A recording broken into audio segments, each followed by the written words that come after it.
तो कैसे हैं आप लोग।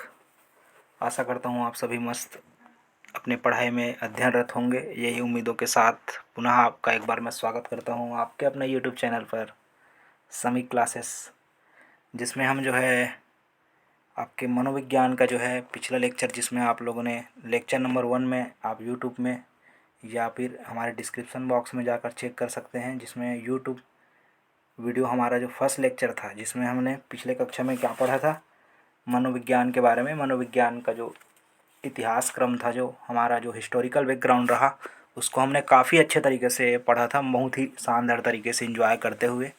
तो चलिएगा, आज जो है पुनः एक बार आपसे जुड़े हुए हैं। यदि आप बीएड की प्रवेश परीक्षा की तैयारी कर रहे हैं, डीएलएड की तैयारी कर रहे हैं, या डीएलएड के अध्ययन कर रहे हैं, या आप जो है सीटेट के एग्ज़ाम में प्रिपेयर हो रहे हैं, या फिर आप जो है कोई भी एजुकेशन से संबंधित कोई भी परीक्षा में यदि सम्मिलित हो रहे हैं, तो ये वीडियो आप लोग के लिए बेहद लाभदायक होने वाला है। तो अंत तक बने रहिएगा हमारे इस यूट्यूब चैनल में हमारे साथ, और एंजॉय करिए हमारे साथ इस जर्नी को। तो चलिए ज़्यादा देर ना करते हुए शुरू करते हैं हमारा आज का ये क्लास, जिसमें हमारा जो आज का ये लेक्चर होने वाला है कम्प्लीटली डिपेंडेंट रहने वाला है स्कोप ऑफ साइकोलॉजी।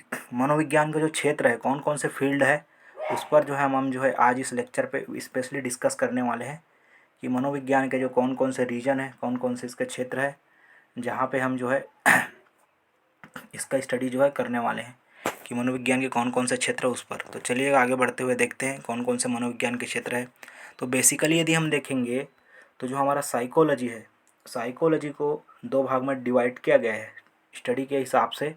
तो पहले हम जो क्षेत्र है उसको जानते हैं विशुद्ध मनोविज्ञान, और दूसरा जो हमारा क्षेत्र है वो कहलाता है व्यवहारिक मनोविज्ञान, अप्लाइड साइकोलॉजी और प्योर साइकोलॉजी, है ना।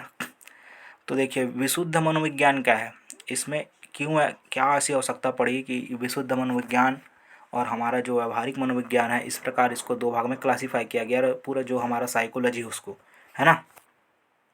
तो इसमें देखेंगे तो विशुद्ध मनोविज्ञान जो हमारा एक ऐसा मनोविज्ञान है जो सैद्धांतिक रूप से वर्क करता है, सैद्धांतिक मनोविज्ञान बोला जाता है। ये थ्योरेटिकल है पूरा, थ्योरेटिकल जो हमारे शोध है, जो हमारे जो रिसर्च हुए हैं, जो हमारे मनोवैज्ञानिक, जो हमारे साइकोलॉजिस्ट जो हमारे रहे हैं, उन्होंने जो शोध किए हैं, जो विवेचनाएं उन्होंने प्रस्तुत की है, उसी के आधारित ये मनोविज्ञान कहलाता है विशुद्ध मनोविज्ञान। ये जो है मूल सिद्धांत जो हमारे मनोविज्ञान के जब प्रारंभ में इतिहास में जब इनका डेवलपमेंट का जो प्रोसेस चल रहा था, उस समय जब मूल मनोविज्ञान के जो सिद्धांत बनाए गए थे, उसी समय जो मूल सिद्धांत थे उसमें कुछ नवीन संकल्पना का विकास करने के लिए इस वाले जो विशुद्ध मनोविज्ञान है उसका जो है आधारशिला रखा गया। ये काफ़ी जो है महत्वपूर्ण मनोविज्ञान है। ये हमारे जो है लाइफ से जुड़ा हुआ है। इसमें आप वेरियस टाइप के इसके ब्रांचेस देखेंगे, जैसे कि इसमें जो है आप इसके अंतर्गत बहुत सारे और भी मनोविज्ञान के इसके हिस्से हैं, विशुद्ध मनोविज्ञान के भाग हैं। जैसे विशुद्ध मनोविज्ञान में आप लोग देखेंगे सामान्य मनोविज्ञान है, असामान्य मनोविज्ञान है, बाल मनोविज्ञान पढ़ते हो चाइल्ड साइकोलॉजी, किशोर मनोविज्ञान है, एडोलेसेंस साइकोलॉजी, व्यक्तिक मनोविज्ञान आप पढ़ते हो, है ना, इंडिविजुअल साइकोलॉजी, सोशल जो है साइकोलॉजी पढ़ते हैं, समाज मनोविज्ञान, पशु मनोविज्ञान है जिसमें एनिमल साइकोलॉजी के बारे में डिटेल स्टडी करते हैं, प्रयोगात्मक मनोविज्ञान है जिसमें आप जो है प्रैक्टिकल जो हमारा जो प्रयोगात्मक सीखना है, चिंतन है, बुद्धि, ये सब के बारे में हम स्टडी करेंगे। विकासात्मक मनोविज्ञान है जिसमें डेवलपमेंटल प्रोसेस, हमारे जो लाइफ के जो मेन स्टेजेस है ना, जिसमें हमारा शैशवावस्था होता है, बाल्यावस्था होता है ना, शैशवावस्था, बाल्यावस्था, इसके अलावा किशोरावस्था, प्रौढ़ावस्था, ये सब हमारे जो वयस्कावस्था, विभिन्न जो अवस्थाएँ हैं, युवावस्था, इन सब के स्टेजेस को पढ़ेंगे। ये हमारा विकासात्मक मनोविज्ञान कहलाता है। तो देर न करते हुए चलिए आगे बढ़ते हैं, धीरे धीरे हमारा जो इस क्रम है उसको आगे बढ़ाते हुए आगे बढ़ेंगे। तो सबसे पहले देखने वाले हैं विशुद्ध मनोविज्ञान के भाग। तो विशुद्ध मनोविज्ञान का जो पहला नंबर का जो भाग आता है वो आपका कहलाता है सामान्य मनोविज्ञान, जनरल साइकोलॉजी। तो सामान्य मनोविज्ञान क्या होता है या नॉर्मल साइकोलॉजी क्या होता है, इसमें हम देख लेते हैं। इसमें क्या होता है, जो सामान्य व्यक्ति है, जैसे कि मैं आप, हम, हमारा यदि हमें कोई मेंटली प्रॉब्लम नहीं है, हम फिजिकली फिट है ना, तो हम जो सामान्य व्यक्ति है, सामान्य जो जनमानस है, उनका जो है मनोविज्ञान जिस शाखा के अंतर्गत अध्ययन किया जाता है वो हमारा क्या कहलाता है, सामान्य मनोविज्ञान। तो सामान्य मनोविज्ञान में एक सामान्य व्यक्ति, स्वस्थ व्यक्ति के बारे में, उसके जो सीखना है वो सीख कैसे रहा है, उसकी स्मृति कैसी है, बुद्धि कैसी है, उसकी बुद्धि लब्धि का स्तर क्या है, उसका व्यक्तित्व किस प्रकार का है, अंतर्मुखी है या बहिर्मुखी है, चिंतन किस प्रकार करता है वो व्यक्ति किसी विषय को लेकर के, किसी विवाद की स्थिति में या किसी समस्या के समाधान को वो किस प्रकार से कर रहा है, ऐसा जो विषय है उसको हम जिस मनोविज्ञान के अंतर्गत स्टडी करेंगे वो हमारा क्या कहलाता है, सामान्य मनोविज्ञान, है ना। तो सामान्य मनोविज्ञान क्या बोल सकते हैं भाई, ऐसा मनोविज्ञान होता है जहाँ पे हम क्या करते हैं, किसी सामान्य व्यक्ति के व्यवहारिक गुणों जैसे कि उसके सीखने हैं, उसके स्मृति का स्तर क्या है, बुद्धि लब्धि किस प्रकार है, उम्र के हिसाब से उसकी मानसिक स्थिति में कैसे बदलाव आ रहा है, व्यक्तित्व कैसा है व्यक्ति का, चिंतन करने की क्षमता का क्या उसका विकास हुआ है कि नहीं हुआ है, समस्या समाधान कैसे कर पा रहा है। तो एक जो सामान्य जनमानुस है जिसको किसी प्रकार की बीमारी नहीं है, किसी प्रकार की समस्या नहीं है, उस व्यक्ति का अध्ययन करने के लिए जो मनोविज्ञान बनाया गया है उसे हम क्या बोलते हैं, सामान्य मनोविज्ञान, है ना। तो सामान्य मनोविज्ञान में क्या करते हैं हम, एक स्वस्थ कुशल जो व्यक्ति है जिसको किसी भी प्रकार की कोई समस्या नहीं है, तो ऐसे जो व्यक्ति है जिनको जो स्वस्थ है, बढ़िया पढ़ लिख रहा है, अपने जीवन में प्रोग्रेस कर रहा है, तो ऐसा जो व्यक्ति है इसका अध्ययन करने के लिए हमारा कौन सा बनाया गया है, सामान्य मनोविज्ञान, है ना। चलिए इसी क्रम में दूसरा जो मनोविज्ञान है विशुद्ध मनोविज्ञान के अंतर्गत ही वो हमारा कहलाता है असामान्य मनोविज्ञान। जैसे कि इसमें क्लियर आपको समझ में आ रहा होगा, जैसे मैं यहाँ पे नाम लिखा हुआ हूँ सामने देख सकते हैं स्क्रीन पर, असामान्य मनोविज्ञान, एबनॉर्मल साइकोलॉजी। एबनॉर्मल किसको बोलेंगे, जो किसी न किसी प्रकार से कोई ना कोई अपनी एक समस्या है, असाधारण व्यक्ति जिसमें शामिल होते हैं, जो किसी न किसी प्रकार से किसी न किसी समस्या से जूझ रहा है, ऐसे व्यक्ति का जहाँ पे हम अध्ययन करते हैं, उनके बारे में अध्ययन करते हैं, ऐसे बालकों का हम अध्ययन करते हैं, तो वो हमारा क्या कहलाता है, असामान्य मनोविज्ञान। जैसे कि एक मंदबुद्धि बालक है, कोई चीज़ों को यदि हम साधारणतः उसको समझाएंगे तो वो सरलता से समझ भी नहीं पाता कोई चीज़ को, है ना। तो उस वो क्या हुआ, एक मंदबुद्धि जो बालक है हमारा, जो एक कक्षा में यदि आप पढ़ा रहे हैं, यदि मंदबुद्धि एक बालक है, तो उसके लिए हम जो जिस हम जो है मनोविज्ञान का उपयोग करते हैं वो हमारा क्या कहलाएगा, मंदबुद्धि जो है बालक है उसके लिए असामान्य मनोविज्ञान। तो ये क्योंकि असामान्य चाइल्ड आ जाएगा तो उसके लिए हम असामान्य मनोविज्ञान का उपयोग करेंगे। इसके अलावा यदि आप देखते हो सृजनात्मक मनोविज्ञान, सृजनात्मक मतलब क्या होता है, कुछ एक्स्ट्राऑर्डिनरी जैसे बालक होते हैं सृजनात्मक बालक, वो कुछ ना कुछ नया करने का हमेशा तरकीब सोचते रहते हैं, जिसमें अपसारी चिंतन ज़्यादा होता है, कोई भी चीज़ को जो है वो बहुत सारे अलग अलग तरीक़ों से सोच सकता है। तो ऐसे जो बालक होते हैं वो सृजनात्मक बालक कहलाते हैं। तो सृजनात्मक जो व्यक्ति होते हैं, हमेशा कुछ नया करने का, कुछ हट के करने का जो लोग जिनमें मादा होता है, ऐसे लोगों का भी यदि हम अध्ययन करेंगे तो वो भी किस में आ जाएगा, असाधारण व्यक्ति में। तो उसका भी अध्ययन करने के लिए हमारा कौन सा मनोविज्ञान यूज़ किया जाता है, असामान्य मनोविज्ञान, है ना।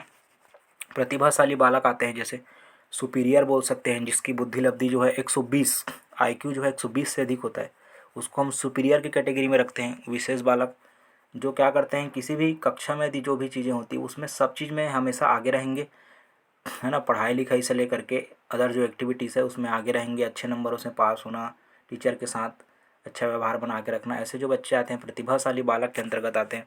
कुछ ऐसे बालक होते हैं जिनका पढ़ाई लिखाई में बिल्कुल मन नहीं है ना, शैतानी करना, दूसरों को परेशान करना, माता पिता से झगड़ा करना, स्कूल में दूसरे बच्चों से झगड़ा करना, टीचर के साथ चिढ़ाना, टीचर का नामकरण कर देना, कुछ भी टीचर को दूसरे नाम से पुकार रहे हैं, तो बाल अपराधी बालक होते हैं जो थोड़ा से हटके रहते हैं, इनकी प्रवृत्ति अजीब तरीक़ों से रहती है, एबनॉर्मल चाइल्ड की कैटेगरी में जो आते हैं। इसके अलावा विकलांग बालक जैसे देख सकते हो आप, जैसे कि किसी का देखने में प्रॉब्लम आ रहा है, किसी को सुनने में प्रॉब्लम आ रहा है, किसी को चलने में प्रॉब्लम आ रहा है, किसी का तुतला रहा है, कोई स्पष्ट बोल नहीं पा रहा है किसी भाषा को, तो वो आपके क्या होंगे, विकलांग बालक के अंतर्गत आ जाएंगे। तो ऐसे समस्त जो इस कैटेगरी में जो जितने भी मैं यहाँ पे आपको बताया, जितने भी इस कैटेगरी में शामिल है ये सब के सब, इनका जब आपको स्टडी करना होता है तो जिस मनोविज्ञान के अंतर्गत आप इसका स्टडी करेंगे तो वो क्या कहलाएगा, बोलिए मेरे साथ, वो कहलाएगा आपका असामान्य मनोविज्ञान। ठीक है, तो चलिए इसी कड़ी में अब आगे बढ़ते हैं दोस्तों, और अगला जो हमारा मनोविज्ञान है विशुद्ध मनोविज्ञान के अंतर्गत ही वो है तीसरा मनोविज्ञान, जिसको हम बोलते हैं बाल मनोविज्ञान, है ना। तो ये क्या होता है भाई, बाल मनोविज्ञान, चाइल्ड साइकोलॉजी, जिसमें हम क्या करते हैं, विशेष तौर पे जो बालक है, बालकों के जो है मानसिक जो विकास किस प्रकार हो रहा है, शारीरिक विकास किस प्रकार हो रहा है, उम्र में बदलाव के साथ साथ बालक के शारीरिक और मानसिक विकास किस किस प्रकार से हो रहा है, उन सब चीज़ों को अध्ययन करने के लिए जिस मनोविज्ञान को बनाया गया है उसको हम बोलते हैं बाल मनोविज्ञान। इसी बाल मनोविज्ञान के माध्यम से हम जो है पूरे बालक के जो है व्यवहारिक जो बदलाव हो रहा है, उसके शारीरिक मानसिक जो बदलाव हो रहा है, सामाजिक जो बदलाव आता है बालक में एक विद्यालय में अध्ययन करने के दौरान, तो इसका सबसे ज़्यादा महत्व आप लोग देख सकते हैं बाल मनोविज्ञान का हमारे शिक्षा में है। शिक्षा में जो है बाल मनोविज्ञान बहुत बड़ा रोल प्ले करता है। बच्चे के मानसिक विकास, उसकी विभिन्न अवस्थाओं का जो अध्ययन है, मानसिक रूप से शैशवावस्था में उसका क्या विकास हो रहा है ना, बाल्यावस्था में कैसे विकास हुआ, किशोरावस्था में कैसे कैसे बदलाव आ रहा है, इन सब को अध्ययन करने के लिए बाल मनोविज्ञान का उपयोग किया जाता है, ये इस वाले बाल मनोविज्ञान का। अब आइएगा, आप देखते हैं किशोरावस्था, जिसको स्टेनले हॉल ने क्या बोला था, तनाव, तूफान और संघर्ष की अवस्था, मतलब खतरनाक स्थिति। तो ये है किशोर मनोविज्ञान। किशोर मनोविज्ञान एडोलेसेंस साइकोलॉजी, जैसे कि आपको नाम से क्लियर यहाँ पे समझ में आ रहा है, एडोलेसेंस साइकोलॉजी क्या होगा, पूर्णतः किशोरों के व्यवहार के अध्ययन पर आधारित होगा। किशोर एडोलेसेंस टीनेजर्स, जो हमारे किशोरावस्था में जो होते हैं बच्चे, उनके अध्ययन करने के लिए किसका, कौन सा जो हमारा मनोविज्ञान है, विशुद्ध मनोविज्ञान के अंतर्गत ही किशोरावस्था या किशोर मनोविज्ञान जो है किशोरावस्था का अध्ययन करता है। इसमें टीनेजर जनरली आते हैं। ये सबसे संघर्ष, तनाव और तूफान की अवस्था इसे कहा जाता है, क्योंकि इस समय जो है सबसे ज़्यादा जो है बदलाव आप देख सकते हो। जो एक किशोर होता है उसके संवेग में सबसे ज़्यादा इस समय बदलाव आता है। उस समय उनके शारीरिक बदलाव होने शुरू हो जाते हैं। 12 साल की अवस्था से लेकर के 18-19 साल तक उनकी परिपक्वता जो है लगातार चरम पर रहती है। इसलिए इसको बोला गया है बदलाव की अवस्था, तूफान, तनाव की अवस्था, मानसिक और सामाजिक विकास। इसी में सामाजिक विकास भी सबसे ज़्यादा होता है। बच्चे जो है एक ग्रुप बना करके परमानेंटली अपने समूह में रहना शुरू कर देते हैं। तो ये जो किशोरावस्था जो है वो बहुत बड़ा क्या है हमारे लिए। किशोरावस्था एक जो है युवा है, एक जो स्टूडेंट्स है हमारे, जो स्कूल में जो अध्ययनरत बालक है, उनका विकास में किशोरावस्था को सबसे महत्वपूर्ण अवस्थाओं में से एक माना जाता है। तो उसी किशोरावस्था का अध्ययन करने के लिए जो मनोविज्ञान बनाया गया है वो हमारा क्या कहलाएगा, किशोर मनोविज्ञान, है ना। चलिए आगे इसके बारे में और विस्तृत चर्चा जो है आने वाले हमारे वीडियोस में आप जो है देखने को मिलेगा। उसमें हमारे साथ जुड़े रहिएगा, हमारे यूट्यूब चैनल के साथ। इसी प्रकार की जानकारी के लिए आपको आगे मिलते रहेगा। अब चलिए आगे बढ़ते हैं। तो अगला जो हमारा मनोविज्ञान है वो है व्यक्तिक मनोविज्ञान, जो कि आपका विशुद्ध मनोविज्ञान का 5वां जो है भाग है। व्यक्तिक मनोविज्ञान क्या होता है भाई, इसमें हम किसी एक व्यक्ति को लेकर के उसके व्यक्तिगत जो व्यवहार है, जैसे कि केस स्टडी बोलते हैं जिसको आप, व्यक्तिगत अध्ययन, किसी व्यक्ति के, एक विशेष व्यक्ति है उसको ले करके हम उसके व्यवहारों में होने वाले जो परिवर्तन है उसका अध्ययन करते हैं। तो वो हमारा क्या कहलाता है, व्यक्तिगत अध्ययन। तो व्यक्तिगत अध्ययन के अंतर्गत हम जो है इंडिविजुअली किसी एक व्यक्ति को लेंगे, चुनेंगे, उसके साथ होने वाले जो उसके व्यवहार है, उसके व्यवहार में होने वाले परिवर्तन को लगातार उस पर नज़र बनाए रखेंगे। तो इसी को हम केस स्टडी या व्यक्तिगत अध्ययन भी कहा जाता है। इसमें व्यक्ति विशेष का अध्ययन किया जाता है, उसके व्यवहारों का होने वाले परिवर्तन का। सामूहिक रूप से इसका जो है उपयोग नहीं किया जाता, इसलिए इसे व्यक्तिक या इंडिविजुअल साइकोलॉजी भी कहा जाता है। ठीक है, तो हमारे साथ जुड़े रहिएगा अंत तक, बहुत ही शानदार सफ़र रहने वाला है दोस्तों। इसी प्रकार आगे जो है वीडियो में आप हमारे साथ बने रहेंगे, और हमारे चैनल को लाइक, सब्सक्राइब और शेयर करना ना भूलें, क्योंकि बहुत ही मेहनत के साथ ये जो है मैं आप लोग के लिए वीडियो तैयार कर पा रहा हूँ। तो आप हमारे साथ बने रहेंगे, ऐसी आशाओं के साथ आपका जो है सहयोग हमें मिलता रहेगा। और चलिए आगे बढ़ते हैं इसी क्रम में। अगला जो है हमारा है समाज मनोविज्ञान। ये क्या होता है भाई, सोशल साइकोलॉजी, है ना। इसकी बात करें यदि हम, तो इस जो सोशल साइकोलॉजी है इसकी शुरुआत की गई थी 1908 में, है ना। 1908 में जो है सोशल साइकोलॉजी का शुरुआत किया गया था। ये जो सोशल साइकोलॉजी है ये हमारे सामाजिक रूप से जो व्यक्ति है, यदि कोई व्यक्ति एक समाज के बीच रहता है, आप भी यदि समाज के बीच अपने घर परिवार, अपने नाना नानी, अपने आसपास के लोगों के साथ उठते बैठते हो, तो जब व्यक्ति एक सामाजिक बंधन में बनता है, आसपास के लोगों के साथ जुड़ाव होता है, तो व्यक्ति के व्यवहार में समाज के साथ जुड़ने के साथ साथ ही देखना बहुत सारे परिवर्तन आने शुरू हो जाते हैं। लोग समाज से बहुत सारे चीज़ें सीखते हैं, अपनी आसपास के समाज के साथ लोग जो है बहुत सारे ऐसे का चीज़ें सीखेंगे जिससे उनके व्यवहार में बहुत सारे बदलाव आप देखने को मिलता है। तो इसके लिए जो सोशियोलॉजी बनाया, हमारा जो साइकोलॉजी बनाया गया, सॉरी क्षमा कीजिएगा, वो है आपका समाज मनोविज्ञान, है ना। समाज में रह करके जो व्यक्ति है उसके व्यवहार में किस तरीके से बदलाव आ रहा है, एक सामाजिक व्यक्ति के बदलाव व्यवहार में किस प्रकार से हो रहा है, उसको देखने के लिए क्या करेंगे, समाज मनोविज्ञान का अध्ययन करते हैं, है ना। तो आशा करता हूँ आप सभी जो एंजॉय कर रहे होंगे हमारे साथ, हमारे इस यूट्यूब चैनल पे जुड़ करके, और लगातार आगे बढ़ते हुए चले देखते हैं हमारे लेक्चर पे। अगला है पशु मनोविज्ञान। ये जो है 7वें नंबर का भाग है। विशुद्ध मनोविज्ञान के अंतर्गत ही ये हमारा 7वां मनोविज्ञान आता है। पशु, जैसे कि आप नाम से समझ पा रहे होंगे, एनिमल, है ना। तो एनिमल से याद आया कुछ? हाँ चलो ठीक है। तो पशु मनोविज्ञान, इसमें क्या करते हैं भाई, हम जो पशुओं में होने वाले जो बदलाव है, पशुओं के व्यवहार में होने वाले जो परिवर्तन है, उसको अध्ययन करने के लिए जिस मनोविज्ञान का उपयोग करते हैं दोस्तों, वो हमारा क्या कहलाता है? पशु मनोविज्ञान। अब कौन कौन से ऐसे पशु है, जैसे कि आप लोगों ने सुना होगा बंदर है, बंदर के व्यवहार में परिवर्तन, चिंपैंजी है सबसे बुद्धिमान माना जाता है, गोरिल्ला है आपका, है ना, बिल्ली है, बिल्ली के ऊपर बहुत सारे हमारे मनोवैज्ञानिक उन्होंने प्रयोग किया था, चूहा है, चूहे के ऊपर भी ऐसे बहुत सारे वैज्ञानिक मनोवैज्ञानिकों ने इसके ऊपर विशेष अध्ययन किया था। कुत्ते के ऊपर लार टपकाने वाला जो आपने सुना होगा, कुत्ता जो है, कबूतर, कबूतर के ऊपर भी हमारे मनोवैज्ञानिकों ने अध्ययन किया है। तो पशुओं के जो व्यवहार है, पशुओं के जो मानव पर यदि जो देखते हैं, यदि हम पहले पशु पर इसका क्या करते हैं, टेस्टिंग करते हैं, पशुओं के व्यवहार के साथ साथ इसके मानव के व्यवहार का अध्ययन में भी इनका योगदान होता है। तो पशु मनोविज्ञान में हम जानवरों के व्यवहारों में होने वाले परिवर्तन का क्या करते हैं, अध्ययन करेंगे, है ना। तो ये हमारा क्या कहलाएगा, पशु मनोविज्ञान। ठीक है, चलिए इसी क्रम में आगे बढ़ते हैं। अगला हमारा जो नेक्स्ट है, आप देख सकते हैं स्क्रीन पर बहुत ही शानदार तरीके से नोट्स तैयार किया गया है आप लोग के लिए। कुछ जो है यहाँ पे मिस्टेक क्लियर हो गया है, उस पर ध्यान न दीजिएगा। तो प्रयोगात्मक मनोविज्ञान, तो ये हमारा नेक्स्ट है प्रयोगात्मक मनोविज्ञान। क्या होता है भाई प्रयोगात्मक मनोविज्ञान?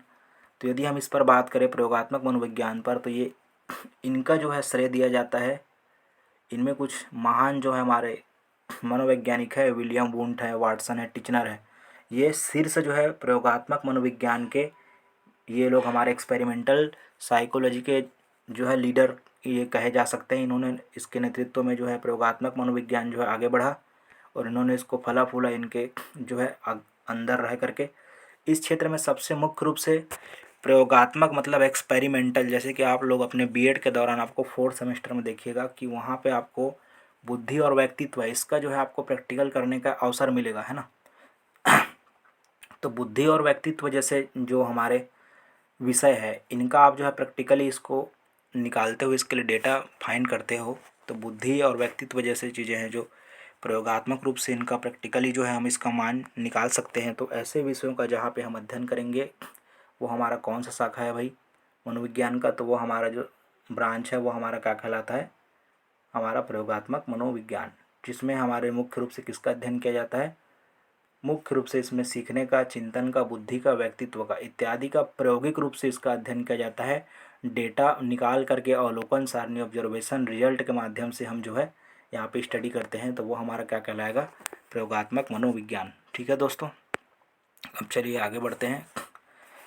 अगला हमारा आता है, लास्ट है मान सकते हो ये आपका इसका, क्योंकि हमारा जो विशुद्ध मनोविज्ञान है उसके कुल मिलाकर 9 जो है अलग अलग भाग में बताया था, 9 भाग, उसमें से ये जो है आपका अंतिम रहने वाला है विशुद्ध मनोविज्ञान, जो कि मुख्य रूप से किस पर आधारित होता है, मैंने आपको सबसे प्रारंभ में ही बताया था, याद कीजिएगा। मूल जो सिद्धांत है उस पर आधारित होता है, और ये शोध और विवेचना पर आधारित होता है, जिसको हम क्या बोलते थे, विशुद्ध मनोविज्ञान। और विशुद्ध मनोविज्ञान का ये जो है आखिरी भाग जो है वो आपको देखने को मिल रहा है स्क्रीन पर, जिसका नाम है विकासात्मक मनोविज्ञान, है ना। तो चलिए विकासात्मक मनोविज्ञान क्या होता है, इस पर एक नज़र दौड़ाते हैं जल्दी से। जैसे कि आपको समझ आ रहा है डेवलपमेंटल साइकोलॉजी, है ना। तो इसमें क्या करेंगे भाई, डेवलपमेंट, किसका डेवलपमेंट? तो भाई जिसका आप स्टडी करोगे, जैसे बालक का अध्ययन कर रहे हो, तो बालक में कैसे कैसे विकास क्रम क्या है, बालक का विकास कैसे हो रहा है, उसको आप जो है इसमें अध्ययन करोगे। तो विकासात्मक मनोविज्ञान में मुख्य रूप से हमारा उद्देश्य होता है विकास की विभिन्न अवस्थाओं का क्या करना, अध्ययन करना, है ना। तो विकास के विभिन्न अवस्थाओं का जहाँ पे अध्ययन किया जाता है वो हमारा क्या कहलाता है, विकासात्मक मनोविज्ञान, डेवलपमेंटल साइकोलॉजी। ठीक है जी। अब देखिए इसमें विकास की विभिन्न अवस्था में आप लोग सबसे पहला कौन सा आता है भाई, गर्भावस्था। ठीक है, जब आप माँ के गर्भ में रहते हैं ना। उसके बाद कौन सा आता है, शैशवावस्था, जिसमें आप जो है गर्भावस्था के बाद जो है शैशवावस्था की ओर प्रवेश करते हैं। तो शैशवावस्था के साथ बाल्यावस्था आता है, जिसमें आप जो है स्कूल जो है आपका स्कूली जीवन जिसमें स्टार्ट हो जाता है। फिर बाल्यावस्था के बाद आप किशोरावस्था में प्रवेश करते हैं, जहाँ पे जो है इसको तनाव तूफान की अवस्था जो है जिसको मुख्य रूप से कहा जाता है। तो इस प्रकार से यदि आप देखेंगे तो विभिन्न प्रकार की अवस्थाओं से जो है एक मानव जो है गुजरता है, शैशवावस्था, बाल्यावस्था, किशोरावस्था। किशोरावस्था के बाद क्या आएगा, प्रौढ़ावस्था। फिर प्रौढ़ावस्था से किधर प्रवेश करते हैं हम, वृद्धावस्था। फिर वृद्धावस्था के बाद हमारा क्या हो जाएगा, जो है स्वर्गवास यहाँ से हो जाता है ना। तो विभिन्न अवस्थाओं को यहाँ पर अध्ययन करेंगे कि इस अवस्था में हमारा विकास कैसा हुआ, हमारे अंदर परिवर्तन कौन कौन सा, हमारा सामाजिक विकास कैसे हुआ, कौन सा विकास हुआ इसको। शैशवावस्था में हमारा किस प्रकार से हमारा विकास का क्रम रहा, हमने इस दौरान क्या क्या हमारे अंदर बदलाव हुए, हमने कौन कौन सी अवस्थाएं देखी, वो रहेगा। फिर बाल्यावस्था, तो बाल्यावस्था में बालक के गुणों में होने वाले परिवर्तन, उसके सामाजिक परिवर्तन, व्यवहारिक परिवर्तन, इनको देखेंगे। इसके बाद किशोरावस्था, जो कि सबसे महत्वपूर्ण माना जाता है हमारे विकास की अवस्थाओं में से। फिर प्रौढ़ावस्था, जिसमें हमारा जो है उम्र जो है ज़्यादातर घरेलू कामकाज, सामाजिक कार्यों में, पारिवारिक दायित्वों में निकल जाता है। और वृद्धावस्था, जो हमारे उम्र का अंतिम पड़ाव होता है, हमारे जीवन काल का आखिरी अवस्था होती है वृद्धावस्था। ये जो है बहुत ही अंतिम जो है, और इसमें मान सकते हो कि ये ऐसी अवस्था होती है जहाँ पे हमारा विभिन्न प्रकार के समस्याओं से जूझना पड़ता है, मनोवैज्ञानिक रूप से हमें तैयार रहना पड़ता है। ऐसी अवस्था होती है जिसमें व्यक्ति पूर्णतः से अंत की ओर जो है अग्रसर होते हुए दिखाई देता है। तो इस प्रकार यदि हम जीवन की विभिन्न अवस्थाओं को गर्भावस्था से वृद्धावस्था तक अध्ययन करें तो वो हमारा क्या कहलाएगा, विकासात्मक मनोविज्ञान। ठीक है दोस्तों, चलिए अब जो है अगले पार्ट पे आते हैं। तो अब आप लोग को पुनः एक बार ध्यान प्रेषित करा देना चाहूँगा कि ये जो आप पढ़ने वाले हैं व्यवहारिक मनोविज्ञान, ये हमारा किसका पार्ट होने वाला है भाई, दूसरा भाग होने वाला है। किसका, विशुद्ध मनोविज्ञान। तो विशुद्ध मनोविज्ञान के बाद, विशुद्ध मनोविज्ञान के अंतर्गत हमने क्या पढ़ा, 5 जो है 9 जो है उसके अलग अलग हम लोगों ने, 8 जो है उसके अलग अलग हम लोगों ने भाग देखा, 9 भाग। अब जो है उसी प्रकार एक हमारा दूसरा मनोविज्ञान कौन सा है, व्यावहारिक मनोविज्ञान। तो पहला कौन सा था, विशुद्ध मनोविज्ञान, और दूसरा कौन सा है, व्यावहारिक मनोविज्ञान। तो व्यावहारिक मनोविज्ञान के अंतर्गत हम जो है अब जो है स्टडी करने वाले हैं व्यावहारिक मनोविज्ञान को, है ना। तो व्यावहारिक मनोविज्ञान क्या होता है, ये मुख्य रूप से हमारे मानवीय जीवन की व्यावहारिक कठिनाइयों एवं समस्याओं के समाधान के लिए जिस मनोविज्ञान का उपयोग करते हैं वो हमारा क्या कहलाएगा, व्यवहारिक मनोविज्ञान। तो मानवीय जीवन की व्यवहारिक कठिनाइयाँ, रोज़ के रोज़ जो हमारे पास कठिनाइयाँ आ रही है, रोज़ के रोज़ हमारे पास जो समस्याएं आ रही है, ऐसी समस्याओं के समाधान करने के लिए जिस मनोविज्ञान का हम उपयोग करेंगे दोस्तों, तो वो हमारा क्या कहलाता है, व्यवहारिक मनोविज्ञान। तो व्यवहारिक मनोविज्ञान जो है बहुत ही महत्वपूर्ण मनोविज्ञान है हमारा, और व्यवहारिक मनोविज्ञान के बहुत सारे आपको भाग अलग अलग देखने को मिलेंगे। तो चलिए मुख्य मुख्य बातें जो हैं शॉर्ट नोट्स के साथ आप जो है देख सकते हैं हमारे इस चैनल पर।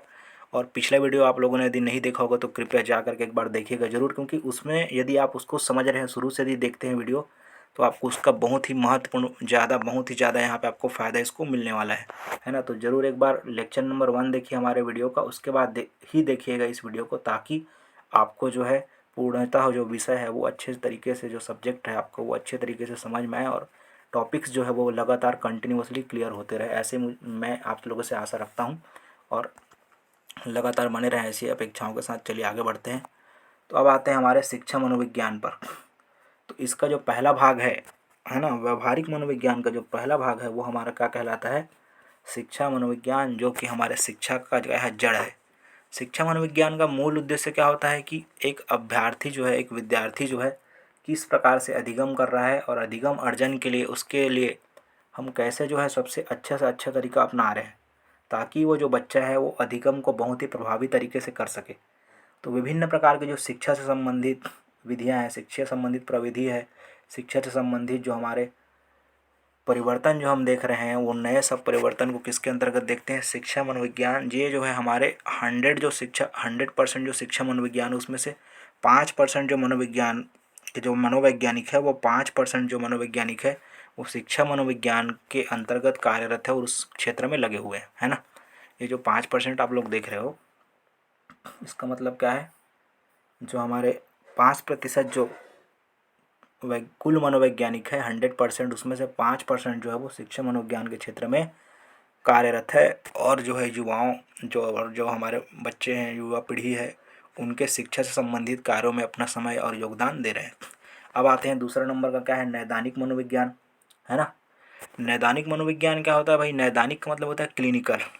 जैसे कि कुछ रोगी हैं जो विशिष्ट प्रकार के रोगों से ग्रसित है, जैसे कोविड-19 होगा या किसी विशेष प्रकार के रोग से कोई व्यक्ति ग्रसित है, तो उस व्यक्ति के इलाज के लिए क्या होगा, विशेष प्रकार के हमें मनोविज्ञान की आवश्यकता होगी, और वही मनोविज्ञान हमारा क्या कहलाएगा, नैदानिक मनोविज्ञान। इस मनोविज्ञान का सबसे ज़्यादा उपयोग जो है आप जो है देख सकते हो 43% हमारे मनोवैज्ञानिक नैदानिक मनोवैज्ञानिक क्षेत्र से जुड़े हुए हैं, और मानसिक रोगों के उपचार में लगातार मनोविज्ञान से सेवाएं ले रहे हैं और इनका उपचार के माध्यम से निपटारा भी किया जा रहा है। तो ऐसा जो हमारा मनोविज्ञान कहलाता है वो नैदानिक है। क्लिनिकल जो है इसमें साइकोलॉजी के माध्यम है, इसमें हम मानसिक रोगों से छुटकारा पाने के लिए, इससे जो ग्रसित लोग हैं उनके उपचार के लिए हम क्या करते हैं, कार्य करते हैं, है ना। उसके बाद अगला आता है इंडस्ट्रियल। अब जैसे कि आपको पता है भारत जो है, भारत में कई जो है विविध प्रकार के यहाँ पे औद्योगिक संस्थान हैं, और ऐसे औद्योगिक संस्थान में विभिन्न प्रकार के कर्मचारी है, विभिन्न प्रकार के यहाँ पे जो है लोग अलग अलग तरीके से कार्यरत है। और आप देखते हो कि जब कोई व्यक्ति एक जगह लगातार काम कर रहा है तो उनके जो है व्यवहार में, उनके जो है व्यवहार में किस प्रकार बदलाव आ रहा है, उनके जो है उनके जो बॉस है उनके साथ कैसा बिहेव कर रहे हैं, उनका जो प्रबंधन है कैसा चल रहा है। यदि आपको एक जो है इंडस्ट्री में एक कुशल जो है कारीगर लेना है, कुशल कर्मचारी लेना है, तो उसका चयन कैसे करें, तो उसके लिए इंडस्ट्रियल जो है हमारा क्या बनाया गया है, मनोविज्ञान, जो कि मुख्य रूप से कर्मचारी प्रबंधन, चयन, उत्पादकता, कोई वस्तु की उत्पादकता में समस्या आ रही है तो उसके लिए भी हम क्या कर सकते हैं, मनोविज्ञान की मदद ले सकते हैं, और उसकी सहायता से उत्पादकता में क्या कर सकते हैं, वृद्धि। तो उत्पादकता के क्षेत्र में भी इसका क्या किया जा रहा है, विभिन्न प्रकार से सहयोग लिया जा रहा है। और जो हमारे विभिन्न प्रकार के औद्योगिक समस्याएं हैं, जैसे श्रमिकों में को लेकर के होने वाली समस्याएं हैं, कर्मचारियों के चयन में समस्या आ रही है, श्रमिक हड़ताल कर दे रहे हैं, तालाबंदी की स्थिति आ जा रही है, विभिन्न प्रकार के यदि आपसी मानसिक जो है तनाव आ रहा है कार्य का स्थल में श्रमिकों को, तो उस दौरान उनको स्वस्थ कुशल रहे उसके लिए भी हम मनोविज्ञान का उपयोग करते हैं, और वो हमारा क्या कहलाता है, औद्योगिक मनोविज्ञान, है ना। चलिए, बहुत ही शानदार सफ़र में आप हमारे साथ अभी तक जुड़े हुए उसके लिए बहुत बहुत धन्यवाद, और आगे बढ़ते रहिए इसी प्रकार अंत तक। बहुत ही शानदार आपके साथ हमारा सफ़र रहने वाला है, बहुत ही मज़ेदार तरीके से आप, मुझे लगता है, एंजॉय कर रहे हो हमारे वीडियो को। तो चलिए, अच्छे तरीके से एंजॉय करते हुए दोस्तों आगे बढ़ते हैं, और ज़्यादा आपका समय ना लेते हुए फिर से वापस से हमारे विषय पर आते हैं, विधिक मनोविज्ञान, है ना। विधिक मनोविज्ञान क्या होता है, लीगल साइकोलॉजी इंग्लिश में। इसमें क्या होता है, लीगल का मतलब क्या है, आप देख सकते हो, एक जो पुलिस है, एक जो न्यायाधीश है, अधिवक्ता है, अपराधी है, कर्मचारी, ये सब इसके अंतर्गत आते हैं। इसका मूल उद्देश्य क्या रहता है, किसी भी जो अपराधी है उसका सच या झूठ का पता लगाना, उसके मनोवैज्ञानिक चिंतन पे कार्य करना। जैसे कि जो एक जो है, आप मान सकते हो, क्या है, एक जो है अपराधी है, उसको यदि लगातार किसी जेल में बंद रखा जाए, बंद कमरे में रखा जाए, चार दीवारी के भीतर रखा जाए, तो उसमें अपने आप ही बहुत सारी समस्याएं आ जाती है, मानसिक रूप से रोगग्रस्त हो जाता है, सुचारू रूप से वह जो है स्वस्थ नहीं रह पाता है, उनके स्वास्थ्य में भी बुरी प्रभाव, आप देख सकते हो, प्रभाव पड़ते हुए दिखाई देता है ना। तो इस प्रकार जो है सही गलत है, या कोई अपराधी छूट गया है या निर्दोष था, उसको दोषी साबित कर दिया गया है, तो उसका मनोवैज्ञानिक जो चिंतन है उस पर बहुत बुरा प्रभाव पड़ता है ना। तो ऐसे समस्याओं से छुटकारा पाने के लिए पुलिस में, जैसे ले देख सकते हो, पुलिस लाइन में भी बहुत सारे पुलिस के जो जवान होते हैं दिन और रात ड्यूटी करते हैं, तो ऐसे समस्या में भी उनको क्या पड़ता है, लीगली जो है साइकोलॉजी जो है उसको मदद करती है, ताकि वो स्वस्थ रहे, कुशल रहे, अपने कार्य का निर्वहन सही ढंग से कर सके। तो ऐसे जो क्षेत्र है जहाँ पे पुलिस है, न्यायाधीश, अधिवक्ता, एडवोकेट वगैरह है, यहाँ पे भी कर्मचारी वगैरह है, इनके जो है विधिक मनोविज्ञान का एक बहुत बड़ा रोल होता है, ताकि वो अपने जीवन में आने वाली समस्याओं, अपने कार्यस्थल के दौरान होने वाली समस्याओं को छुटकारा पा सके, और अपने कार्य को कुशल मंगल रूप में अच्छे से स्वस्थ रह करके कार्य कर सके। और मुख्यतः अपराधियों को जेल में, जैसे कि जेल में आने वाली समस्या है, इन सब समस्याओं के लिए भी इसका क्या किया जाता है, उपयोग देखा जाता है। आपका जो है विधिक मनोविज्ञान का, है ना, जिसमें विधिक रूप से सलाहकार नियुक्त करके उसमें सलाह दिए जाते हैं। अब आपका अगला आता है परामर्श मनोविज्ञान। परामर्श मनोविज्ञान बहुत ही इम्पोर्टेंट है हमारे लिए। ये जो है व्यक्तिगत रूप से होता है, क्योंकि आप जानते हो, यदि आपको कोई एक विशेष जटिल समस्या आ गई, किसी से आप चीज़ से आप डरने लग गए, या किसी विषय पर आप जो है अपने आप को क्या मानते हो कि मैं कमज़ोर हूँ, या मैं उस क्षेत्र में काम नहीं कर सकता, तो ऐसे क्षेत्रों में आप जो है अपने आप को दबाव में महसूस करते हो, और आपको एक काउंसलर की आवश्यकता होती है, ताकि आप उस काउंसलर के सामने आपके होने वाली समस्याओं को व्यक्तिगत रूप से रख सके, और उसकी समस्याओं का क्या कर सके, समाधान कर सके। तो जीवन में आने वाली कुछ जटिल समस्याएं होती है जिनके समाधान के लिए किसका यूज़ किया जाता है? परामर्श मनोविज्ञान। इसमें हमारे 3 भाग होते हैं, एक परामर्श होता है, एक परामर्शदाता होता है और एक परामर्श प्रार्थी। परामर्श देने वाला जो व्यक्ति होता है, जो सामने वाले व्यक्ति को काउंसलिंग करता है, वो हमारा परामर्शदाता कहलाता है। परामर्श मतलब वो एक सलाह के रूप में होता है जिसमें उस व्यक्ति को समझाया जाता है कि आपकी अमुक समस्या है और आप इस अमुक समस्या में इस प्रकार से ग्रसित है और आपकी समस्या का निराकरण इस प्रकार से हम कर सकते हैं ना। तो व्यक्तिगत रूप से समस्याओं के समाधान के लिए सबसे बढ़िया तरीका माना जाता है परामर्श मनोविज्ञान को। इससे संबंधित आपको जो है हमारे सी टेट सी जी टेट वगैरह जो क्वेश्चन है उसमें इनडायरेक्टली क्वेश्चन यहाँ पे आपको देखने को मिलते हैं ना। तो पेपर वगैरह में आप देखेंगे तो आने वाले कुछ दिनों में हम जो है एमसीक्यू का सीरीज भी चालू करने वाले हैं, जिसमें जो है विभिन्न प्रकार जो कि अभी जो हम जो थ्योरेटिकल पोर्शन पढ़ रहे हैं उसका हम क्या करेंगे, एमसीक्यू के कुछ important question previous year question को आपके सामने डिस्कस करेंगे। तो उसमें आपको बहुत ही आनंद आने वाला है क्योंकि इनका जितना हम अभी थ्योरी कर रहे हैं उसका आप प्रॉपर एमसीक्यू देखेंगे और एमसीक्यू के माध्यम से बहुत ही अच्छे तरीके से आप जो है अपने जो है अध्ययन कर रहे हैं उसका जो है आपको वहाँ पे प्रतिफल आपको मिलते हुए दिखाई देगा। ऐसी अपेक्षाओं के साथ आगे बढ़ते हैं। चलिए, और अगला हमारा है सामुदायिक मनोविज्ञान। कम्युनिटी। कम्युनिटी का मतलब क्या होता है? हमारे आसपास के माहौल में बड़े स्तर पर जो उत्पन्न होने वाली समस्याएं हैं कम्युनिटी की। तो कम्युनिटी में जो समस्याएं उत्पन्न हो जाती है, लड़ाई झगड़ा आप देखते रहते हो, है ना, धार्मिक जो है लड़ाई झगड़े वगैरह दुनिया भर की समस्याएं उत्पन्न होती है। तो ऐसे जो आप लड़ाई झगड़े संघर्ष की स्थिति आ जाती है, सामाजिक तनाव हो जाता है, तो ऐसे स्थितियों में हमारा सामुदायिक मनोविज्ञान एक बहुत बड़ा रोल प्ले करता है क्योंकि ये समाज को एकता के सूत्र में बांधने का काम करता है। और मनोवैज्ञानिक तरीके से सामाजिक जो तनाव उत्पन्न हो रहा है, सामाजिक जो झगड़े उत्पन्न हो रहे हैं, आपसी भेदभाव आ रहा है, ऐसे सामाजिक जो है समस्याओं को छुटकारा पाने के लिए हम किसका यूज़ करते हैं? सामुदायिक मनोविज्ञान। एक बेहद ही सरल तरीका होता है जिसमें मनोविज्ञान के कुछ सिद्धांतों कुछ प्रयोगों के माध्यम से समुदाय के बीच में शांति व्यवस्था कायम करने का प्रयास किया जाता है। तो ये हमारा किसके अंतर्गत आता है? सामुदायिक मनोविज्ञान, है ना। चलिएगा, बहुत ही अच्छी तरीके से एंजॉय कर रहे हो आप लोग, मुझे उम्मीद है। ऐसी आशाओं के साथ मैं आप लोग के साथ आगे बढ़ रहा हूँ और मुझे भी बहुत ही अच्छा लग रहा है आप लोग से मिल कर के बात करते हुए। बहुत ही शानदार तरीके से आप हमारे वीडियो लेक्चर को अंत तक बने हुए हैं। ये बहुत ही एक अच्छा मौका है कि आपसे मुझे जुड़ने का मौका मिला और आगे भी हमारा ये यूट्यूब चैनल आपके सेवा में लगातार लगे रहेगा। चलिएगा, ज़्यादा वक्त न लेते हुए आगे बढ़ते हैं। तो अगला हमारा क्या है दोस्तों? सैन्य मनोविज्ञान। सैन्य मनोविज्ञान मिलिट्री से जुड़ा हुआ है। इसकी शुरुआत मानी जाती है अमेरिका से। यूएसए ने सबसे पहले अपने सैन्य बलों पर इसका प्रयोग किया। अच्छा, ज़रूरत क्यों पड़ी भाई सैन्य मनोविज्ञान का, है ना। तो देखिए, सैनिक जो रहते हैं आप लोग देखते होंगे उनका ज़िंदगी थोड़ा अलग ही रहता है, घर परिवार से दूर, हमेशा आपसी अपने मित्रों के बीच में रहना, कहीं जंगल में ड्यूटी करना, कभी रात रात भर जागना, कभी हमारे लिए बॉर्डर पे खड़े रहना, धूप गर्मी बरसात सहन शक्ति उनके अंदर एक प्रबल क्षमता होती है। तो हमारे लिए वो खून पसीना एक करके हमारे लिए सेवाओं में वो बॉर्डर पे लगे रहते हैं। तो ऐसे लोग जब ऐसे जो हमारे सैनिक है जो बॉर्डर पे लगे हुए हैं हमारे सेवा में, है ना, तो ऐसे जो सैनिक है उनके साथ बहुत सारी क्या आती है समस्याएं, व्यवधान उनके जीवन में भी उत्पन्न होते रहती है। कई बार आप लोगों ने सुना होगा, न्यूज़पेपर में अक्सर खबर आते रहती है कि किसी जो वीर सैनिक है उन्होंने अपने आप को गोली मारकर आत्महत्या कर ली। या कभी आप लोगों ने सुना होगा कि कोई एक सैनिक है जिन्होंने अपने सह सैनिक जो उनके साथी सैनिक है उसको गोली मार दिया, मानसिक तनाव के चलते, मानसिक समस्या के चलते उन्होंने सुसाइड कर लिया। कई प्रकार के आप समस्याएं देखते हैं। या कभी कभी सैनिक छावनियों में लड़ाई झगड़े वगैरह होने की भी आप जो है खबरें सुनते रहते हैं ना। तो ये सब क्या घटनाएं हैं? इन सब घटनाओं में मनोवैज्ञानिक कारण होता है।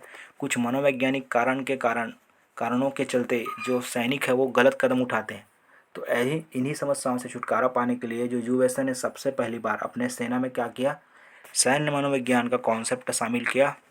इसमें क्या किया जाता है? देखिए, जो सैनिक चयन है, जिनका सैनिक चयन किया जा रहा है उसके लिए प्रशिक्षण के दौरान मानसिक स्वास्थ्य पर विशेष रूप से जोर दिया जाता है ताकि जो है सैनिक स्वस्थ रहे, कुशल रहे और अपने पूरे प्रशिक्षण के दौरान उनका मानसिक स्वास्थ्य बढ़िया रहे, बेटर रहे।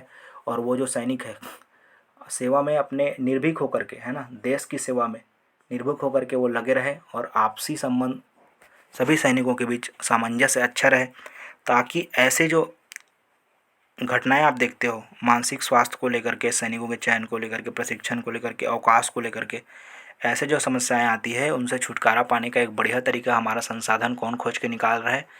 सैन्य मनोविज्ञान, है ना। तो चलेगा, इस प्रकार जो है हम आखिरी जो है हमारा मनोविज्ञान का हिस्सा है, जिसमें आप लोग जो है व्यवहारिक मनोविज्ञान के अंतर्गत आखिरी जो है मनोविज्ञान देखेंगे वो हमारा कौन सा है, खेल मनोविज्ञान। तो खेल से तो आप सब लोग परिचित हैं, है ना। तो खेल में आप जैसे कि देखते हो विराट कोहली है, हमारे सचिन तेंदुलकर जी है ना, रिटायर्ड हो गए। MS धोनी जो है अभी भी हमारे IPL में इस साल भी अपना करतब दिखाने वाले हैं। इसके अलावा कुछ हमारे बहुत ही स्पोर्ट्स के महान जो है स्पोर्ट्स फुटबॉलर हैं, मेसी है, रोनाल्डो है, रोजर फेडरर है, नोवाक जोकोविच, ऐसे जो खिलाड़ी है, इन खिलाड़ियों का भी अपना खुद का खेल के दौरान अपना क्या होता है मनोविज्ञान, क्योंकि व्यक्ति हर जगह से कुछ न कुछ सीखता है, ये तो आपको पता है ना। और हर जगह से कुछ ना कुछ सीखेगा तो वो उस सीखे हुए जो चीज़ें हैं उनका अपने खेल के प्रतिभाव में भी क्या करेगा, उपयोग करेगा। तो ऐसे जो मनोविज्ञान का जहाँ पे खेल से संबंधित विभिन्न प्रकार के खेल प्रशिक्षक, खिलाड़ी, प्रबंधक, आयोजक, खेल है, प्रशिक्षक है, खिलाड़ी है, प्रबंधक है, आयोजक है, दर्शक, इन सभी के लिए भी एक मनोविज्ञान की विशेष शाखा है, जिसे हम क्या बोलते हैं, खेल मनोविज्ञान। जैसे कि आप चेस में देख सकते हो, चेस में भी खेल मनोविज्ञान के अंतर्गत मनोविज्ञान में खासा अच्छा रोल रहता है चेस में। इसमें मैग्नस कार्लसन है, आप लोगों ने सुना होगा, विश्वनाथन आनंद है, हमारे भारत के उभरते हुए खिलाड़ी प्रज्ञानंद जो है।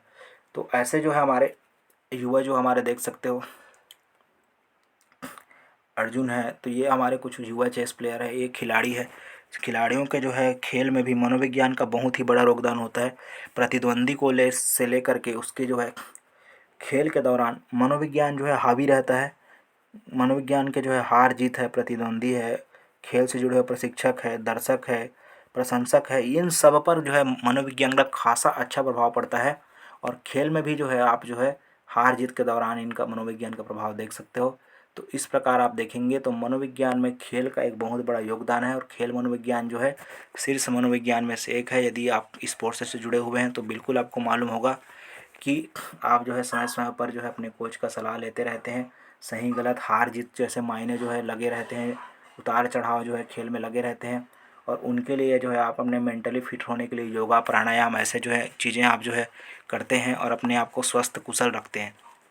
तो मुझे उम्मीद है कि आप सभी को ये हमारा पूरा जो लेक्चर है शुरू से अंत तक आप लोगों ने हमारे साथ एंजॉय किया, ये बहुत ही अच्छा लगा होगा। और आप लोगों ने खुल करके हमारे साथ इस लेक्चर को एंजॉय किया और आपने विभिन्न प्रकार के मनोविज्ञान का यहाँ पे अध्ययन किया। और विभिन्न प्रकार के मनोविज्ञान के अंतर्गत हमने क्या क्या देखा, तो एक बार मैं रिवाइज़ कर रहा हूँ सही तौर पर, आप जो है यहाँ पे मिनटों में देख सकते हैं, रिवीजन मान लेते हैं। तो मनोविज्ञान के क्षेत्र दिखे जिसमें विशुद्ध मनोविज्ञान और व्यवहारिक मनोविज्ञान आया। विशुद्ध मनोविज्ञान क्या होता है, मूलतः जो है जिसमें शोध और विवेचना पर आधारित मनोविज्ञान होता है, ये होता है। इसमें सामान्य मनोविज्ञान हमने देखा, इसके प्रकार में असामान्य मनोविज्ञान देखा, बाल मनोविज्ञान देखे, किशोर मनोविज्ञान देखा, व्यक्तिक मनोविज्ञान देखा, समाज मनोविज्ञान, पशु मनोविज्ञान और प्रयोगात्मक मनोविज्ञान और विकासात्मक मनोविज्ञान, है ना। ये हमारा किसका पार्ट हो गया, विशुद्ध मनोविज्ञान, जो शोध और विवेचना पर आधारित मनोविज्ञान है, जिसको मैंने आपने बहुत डिटेल से समझाया। और व्यवहारिक मनोविज्ञान के अंतर्गत आप लोगों ने क्या किया, व्यवहारिक जीवन में हमारे आने वाली जो रोज की कठिनाई है, समस्याएं हैं, उनका समाधान करते हैं, उसे व्यवहारिक मनोविज्ञान कहते हैं। इसके अंतर्गत आप लोगों ने शिक्षा मनोविज्ञान देखा, औद्योगिक मनोविज्ञान देखे, परामर्श मनोविज्ञान से हमने उन्हें चर्चा किया, सैन्य मनोविज्ञान देखा, और अंत में हमने क्या देखा, खेल मनोविज्ञान। तो इस प्रकार ये जो हमारा शानदार जो लेक्चर का सीरीज है, दूसरा नंबर का जो हमारा ये यूट्यूब पर लेक्चर है, जो कि मनोविज्ञान के क्षेत्र पर आधारित था, जिसको आप लोगों ने हमारे साथ रह करके सुना, हमारे इस वीडियो में अंत तक बने रहा, उसके लिए मैं आप सभी का बहुत बहुत धन्यवाद करता हूं। और उम्मीद करता हूं कि आगे के जो हमारे तीसरा लेक्चर, चौथा लेक्चर, कंटिन्यू लेक्चर आएंगे अब हमारे यूट्यूब चैनल समीक क्लासेस पर। तो हमारे यूट्यूब चैनल को सब्सक्राइब करें, शेयर करें और ज़्यादा से ज़्यादा अपने दोस्तों तक इस वीडियो को, लेक्चर को शेयर करें। और कमेंट बॉक्स में बिल्कुल बताएं कि यदि कोई भी आपकी समस्याएं, फीडबैक रहें, कोई भी यदि ये फीडबैक देना चाहते हैं मेरे लेक्चर को लेकर के, या कोई भी समस्या है, तो आप कमेंट बॉक्स में कमेंट जरूर करें। और हमारे चैनल को सब्सक्राइब करके बेल आइकॉन बटन जरूर दबाएं। ऐसी उम्मीद के साथ मैं आपके साथ समीक कुमार अंत तक जुड़ा रहा, और आप भी हमारे साथ रहे, उसके लिए बहुत बहुत धन्यवाद। और हमारे वीडियो को अंत तक देखने के लिए भी आप लोग का बहुत बहुत धन्यवाद। इसी उम्मीद के साथ फिर से आपसे मिलेंगे, तब तक के लिए bye bye, take care, see you again, धन्यवाद।